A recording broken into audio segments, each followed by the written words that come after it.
বিভিন্ন দাবিতে কর্মবিরতির ডাক দিলেন আশাকর্মীরা। সেই উপলক্ষে মাথাভাঙ্গাতে আশাকর্মীরা এদিন মাথাভাঙ্গা বিটিএম মাঠ থেকে প্রায় 500 আশাকর্মী মিছিল করেন।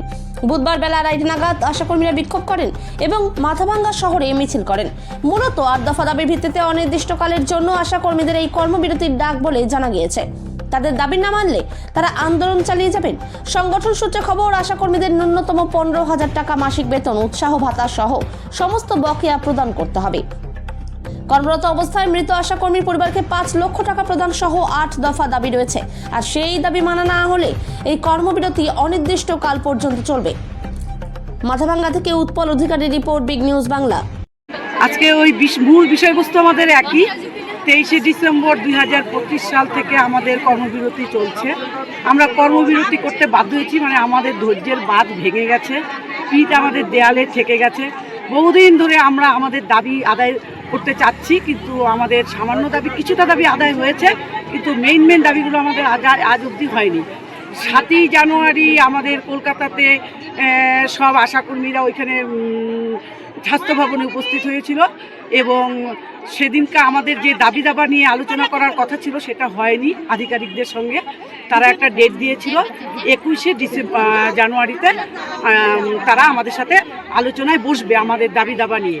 কিন্তু 21শে ডিসেম্বর যখন আমাদের সকল আশাকর্মীদের যখন প্রস্তুতি নিচ্ছে যে তারা কলকাতায় গিয়ে উপস্থিত হবে, ঠিক 20শে জানুয়ারি থেকে আমাদের আশাকর্মীদের উপর বিরাট অত্যাচার শুরু করে দিয়েছেন। সেটা হচ্ছে আমাদের মুখ্যমন্ত্রী একজন মহিলা হয়ে পুলিশ প্রশাসন দিয়ে আমাদের প্রত্যেক আশাকর্মীদের বাড়ির থেকে, এমনকি যারা বাসে উঠেছে মাঝরাতে বাস থেকে নামিয়ে দিয়েছে, কাউকে ট্রেন থেকে নামিয়ে দিয়েছে। মানে সেই বর্বরোচিত আচরণ করেছে আমাদের আশাকর্মীদের উপর, যেটা মানে ইতিহাস সে এর আগে কোনো মহিলাদের উপর এরকম আচরণ হয়েছে কিনা জানি না। যাই হোক, তারপরেও বহু যন্ত্রণা সহ্য করে এমনকি বহু আশাকর্মীদের অ্যারেস্ট পর্যন্ত করেছে। তারা ছোট ছোট বাচ্চা বা বৃদ্ধ বাবা মাকে রেখে তারা অনেক আশা নিয়ে, বুক ভরা আশা নিয়ে তারা কলকাতায় রওনা দিয়েছিল, কিন্তু তার বিনিময়ে তারা প্রচুর অত্যাচার তাদেরকে সহ্য করতে হয়েছে।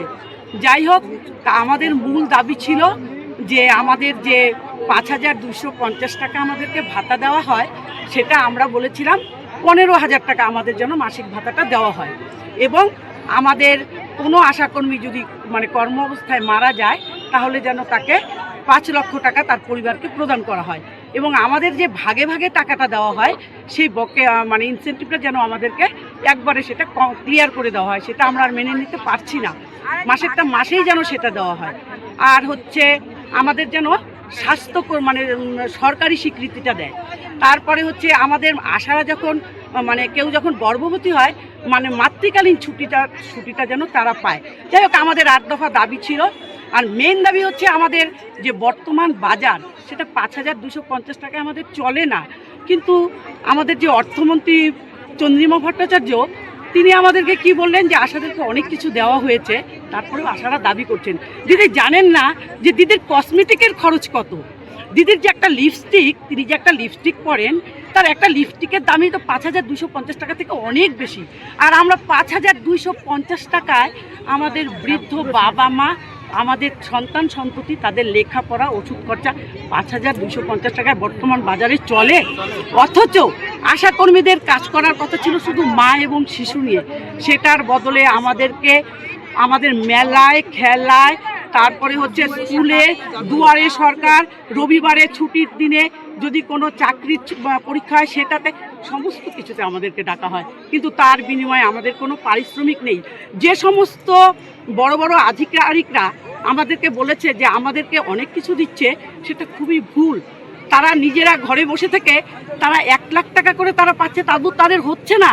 আর আমাদের এই যে আশাকর্মীরা সকাল থেকে রাত পর্যন্ত, একজন গর্ভবতী মা যখন সে গর্ভবতী হচ্ছে, একদম প্রসব বেদনা পর্যন্ত আশাকর্মীরা রাত 2টো নেই 3টে নেই তারা হসপিটালে নিয়ে যাচ্ছে। হোম ডেলিভারি বন্ধ আছে বর্তমানে। মাতৃমৃত্যু, শিশু মৃত্যু একমাত্র আশারাই কমাতে পেরেছে, হোম ডেলিভারি একমাত্র আশারাই কমাতে পেরেছে।